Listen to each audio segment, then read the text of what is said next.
welcome to Muffin Talk.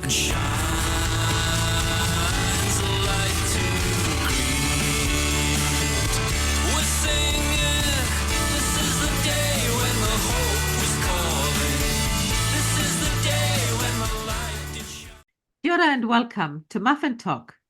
I'm pleased to welcome today to our Muffin Talk Vincent Maire to a Zoom recording for a broadcast. Vincent, a warm welcome and hi to our radio program. Thank you very much for inviting me to your this evening's Muffin Talk, Beata. Vincent Maire has been a long-time teacher and leader in the New Zealand community for Christian meditation.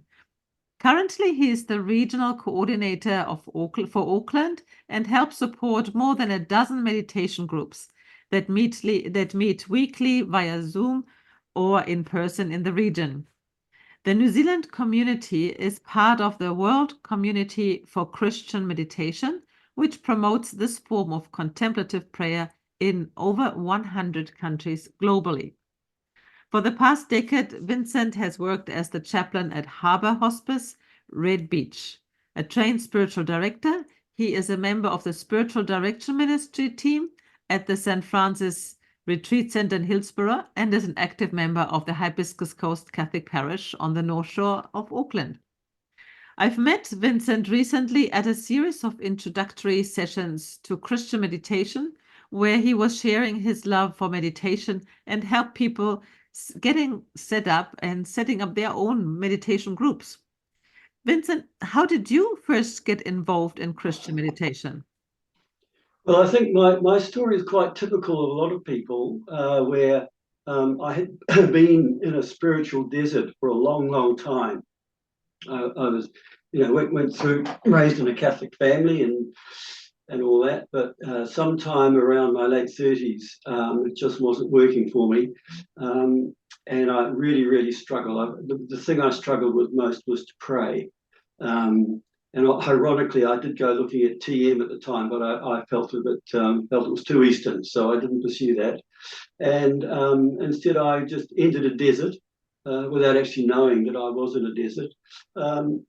And until 20 years ago, 2004, our parish ran a weekly, what would you call it, like a weekly retreat of some kind here. We had some guest speakers come along.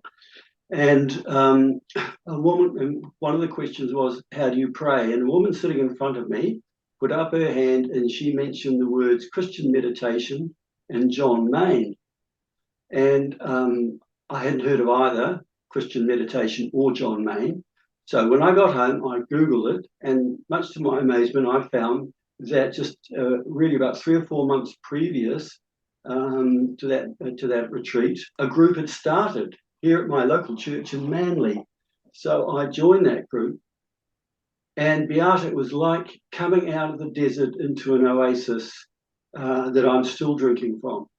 It was finally, I was in my, just turned 54, and finally found the right way for me to pray after a massive struggle. And it was hugely healing and quite wonderful. And I very quickly connected with the community. And in 2008, I became a member of the National Council, which I'm still part of, and have held various roles in that, from sort of webmaster through to national coordinator and now Auckland regional coordinator. And so it's a very important part of my life. And I guess what I want to say is that when a group of meditators get together and start sharing their stories, that is a common theme of people who have been in a desert, found that the ways they'd been raised to pray just were no longer working. And then finally they find this wonderful way of contemplative prayer, of being still, of being silent, of being present, deeply present, is the right way for them to pray. And tell me, you say that this is a very common way to find Christian meditation, that you are searching for something. Have you also met people who didn't know that they were searching? and that they found something very special, and maybe even were prejudices against meditation in general. Have you Yeah, had? yes. A number of people come to meditation after having been reasonably happy for many, many years with a particular way of praying, but somehow or other they take to meditation because it's taking them deeper. When we meditate, it's not as if we're down on our knees, asking for anything. We are just being present to the eternal spirit, to the eternal love of God. And that changes us. The way it changed me in a way that was unique to me. Whereas to another person, it would change them, that would be unique to them. And I guess the one word I would say about being changed is being healed. And somehow or other, and the monks of old have always known this, the contemplative, the monks and nuns from the contemplative orders have always known this, that in stillness and silence, we allow the Holy Spirit to do the work, and without our realizing it, we are changed. It's like a Yeah. Damascus experience. No, the Damascus experience was something which was sudden and dramatic. This is a more gentle healing that's done at a pace that is right for you. And I think, my situation was quite typical where I started meditating. We recommend that you meditate every morning and every evening for 20 to 30 minutes. But it took me 5 years to get to that point of doing it every morning and every evening.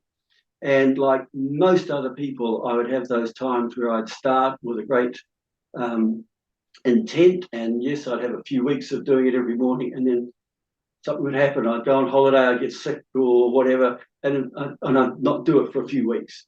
And then I began to notice that some what you might call self-sabotage of the brain, of the imagination would kick in, and I began to be able to notice that that had been a sort of a problem for me. So it's basically ego trying to fight against all this healing that's going on. So you just keep at it, and it'll change you slowly and gently, and you don't notice that you've changed until something happens. Now, an example I might give is that perhaps you've always been a very impatient driver.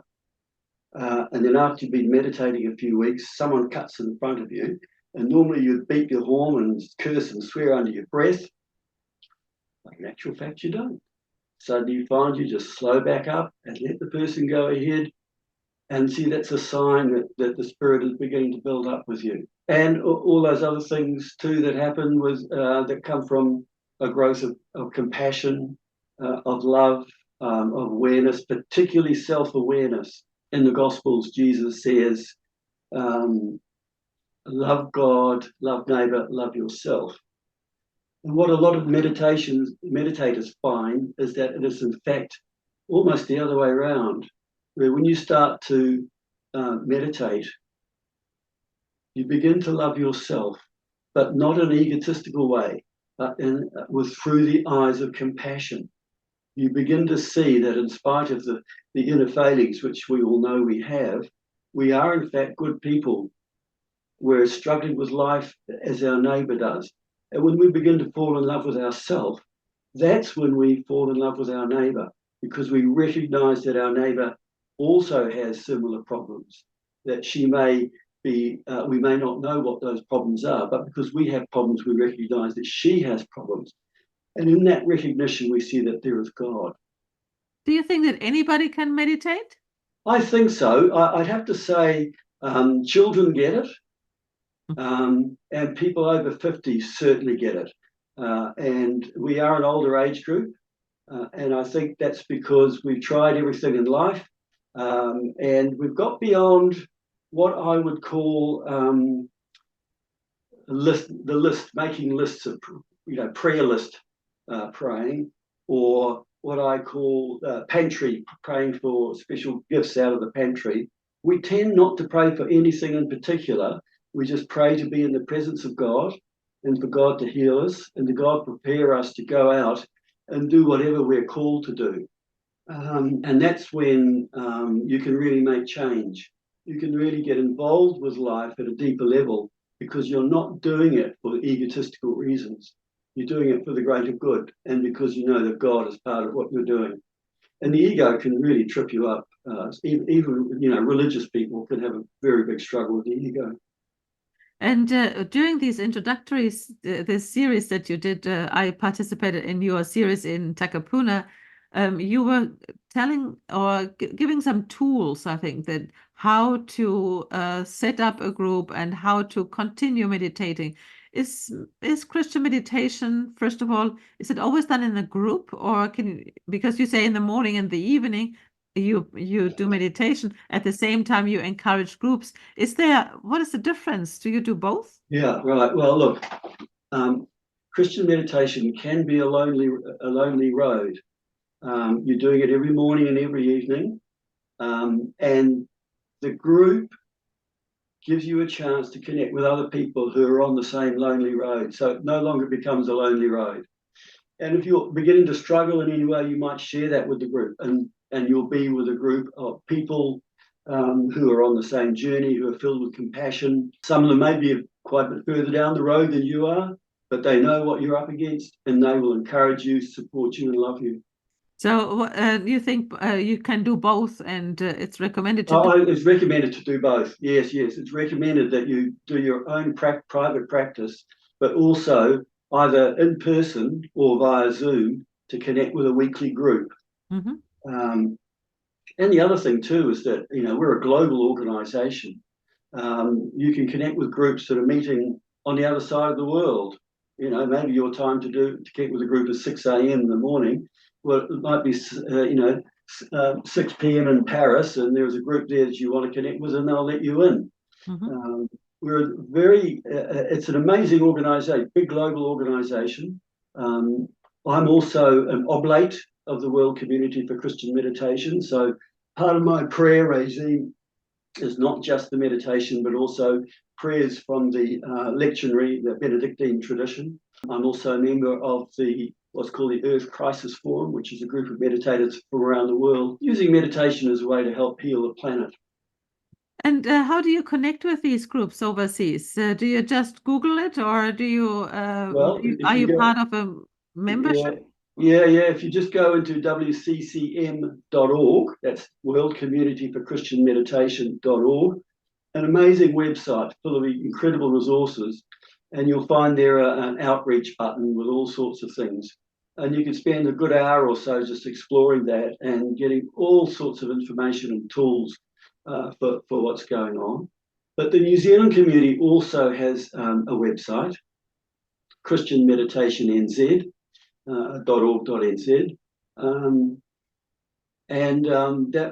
that's a good place to go too, because if you sign up there, join our database, we won't inundate you, but we will send you updates on events that are coming up, on activities, on retreats, and there's always something going on here in New Zealand, right around the country. There's nearly 100 groups between Kerikeri and Invercargill. Wow, that's not bad. Yeah. And you have set up some of them. Yeah. And just quickly from the practical point of view, you start with the meditation groups. If somebody wants to set up a group, they start with an opening prayer. Is that Yes. right?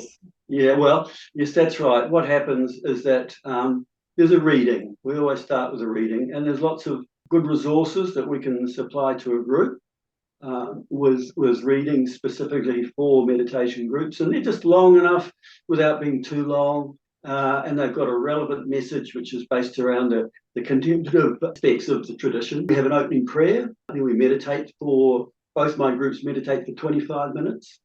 And then we end with a closing prayer. And you have a gong or a ring or something to make sure that you don't forget that when the 25 minutes are over? There's my phone. I've got the WCCM app, which has got a gong on it. So you can set it up and you can say, I want to start now, and it gives a beginning gong and an end gong. That's right. And I use the gong myself when I'm meditating every morning and every evening. And so what other tools do you provide for the groups when they want to set up? Do you come and visit the groups? Well, I think the most important thing is to have some teaching, and I do as much teaching as I can, along with Father Peter Murphy, who's a member of the Auckland community. He and I love teaching, introducing people to the tradition. A course usually takes 4 weeks, and in that time, a group of people, let's say from a church community, all come together, and they all find that yes, they might know each other or may not know each other, may recognize each other from across the church, but then they suddenly discover they're all seekers for this contemplative way of praying, and they form their own small community. And out of those group of people will come a decision that we will meet on such and such a day, at such and such a time.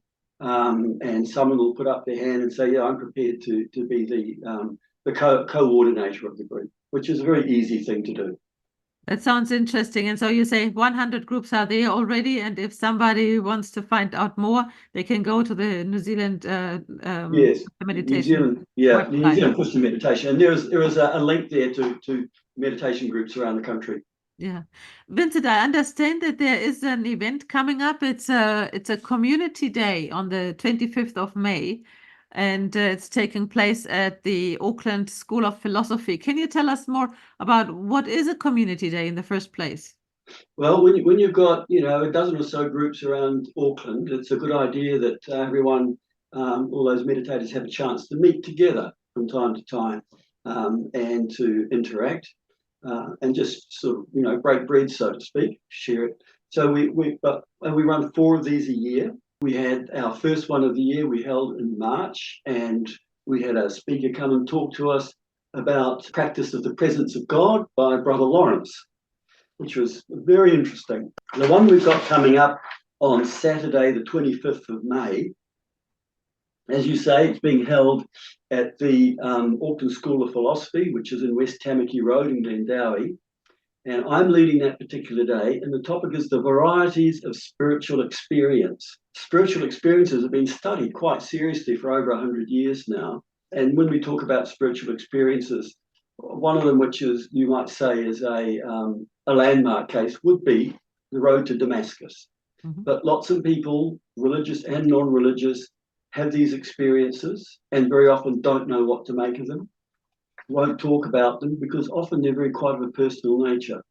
But numinous and mystical experiences are, as I say, are commonplace, and they're especially so for people who pray and meditate.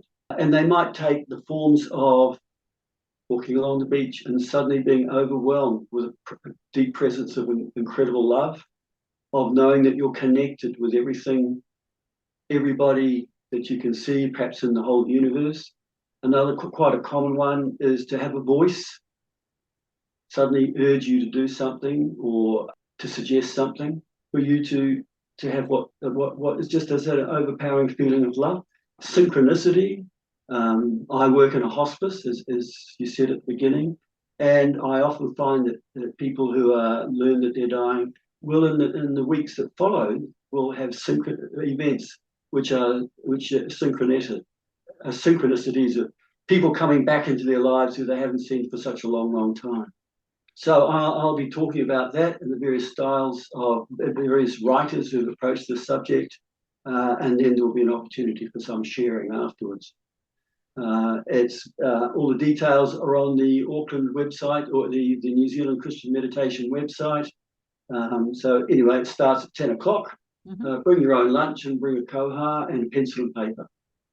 We're expecting a big turnout. Oh, that sounds good.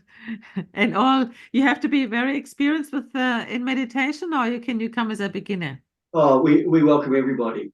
Yeah, I've got a feeling this event will attract a number of people who are not meditators, but that's okay. We don't mind that. There are usually 2 periods of meditation in our events like this, one before lunch and one before we leave.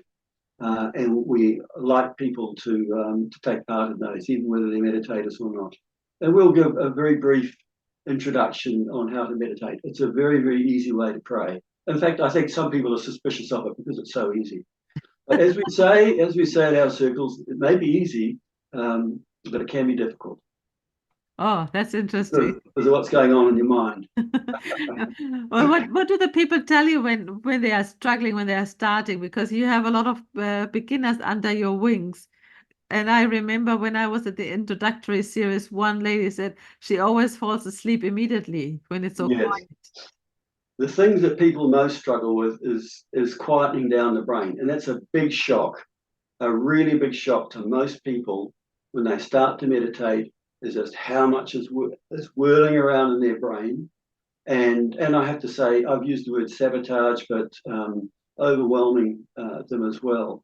And that is quite a shock. Um, what we say is that when those thoughts come, you just acknowledge them to yourself and gently push them back and come back to your prayer word. And the prayer word that we recommend is an Aramaic word, Aramaic being the language that Jesus spoke, and that's Maranatha. Maranatha. It's an ancient Christian prayer which means come Lord. So you repeat that over and over. You repeat that interiorly, silently, over and over. Maranatha.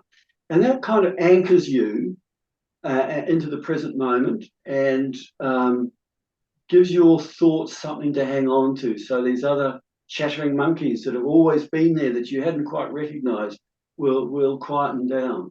Yeah. That's interesting because I remember that Pope Benedict always said that there needs to be space for silence at Mass. Yes. It's all the whole world is far too busy in my mind. Yeah.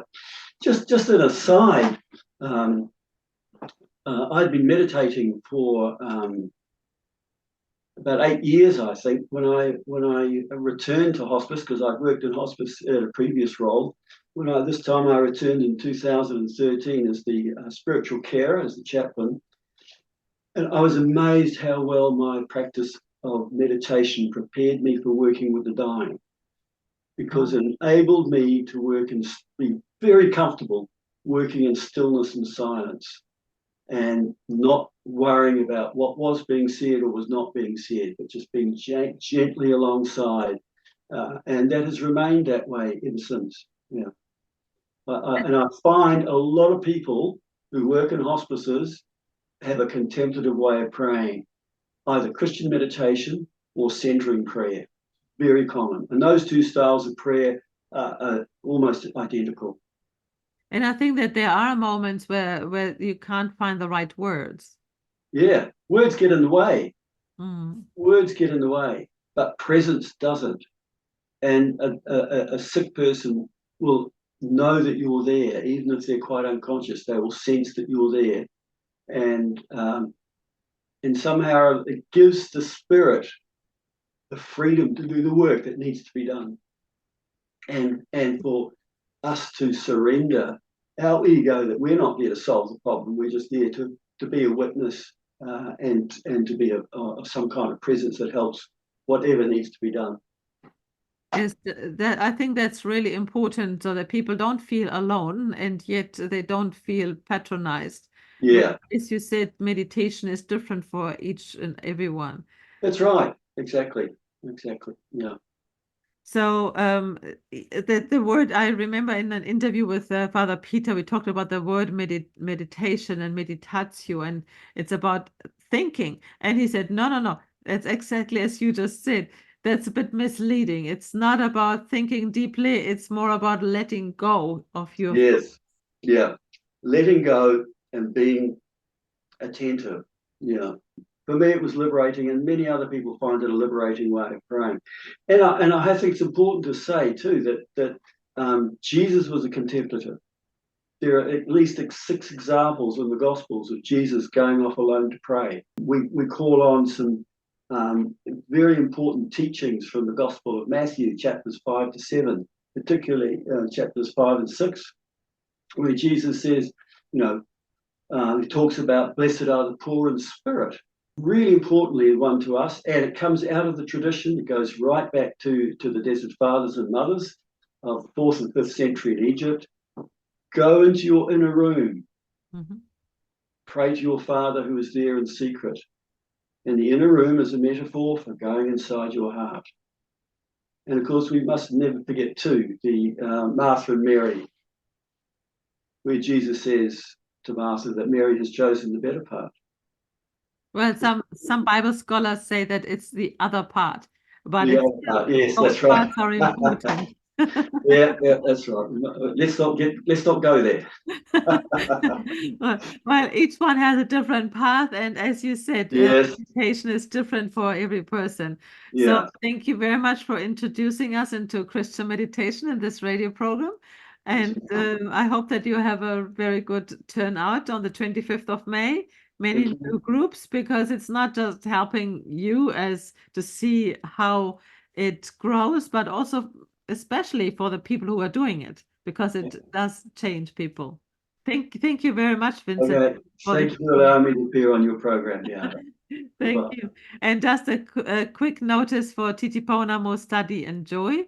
So we have decided to continue our monthly series on the topic Bible studies. What do they mean? Every first Sunday of the month from 5 to 6 p.m.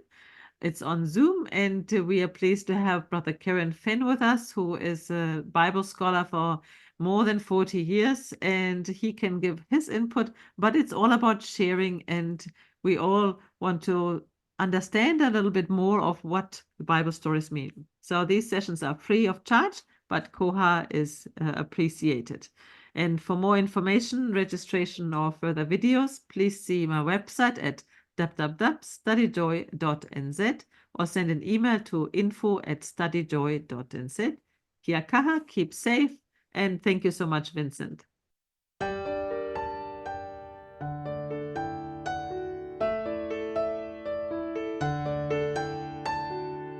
Out there, oh, peace is calling. In the bonds of love we meet. For the world, a new day dawning and shine.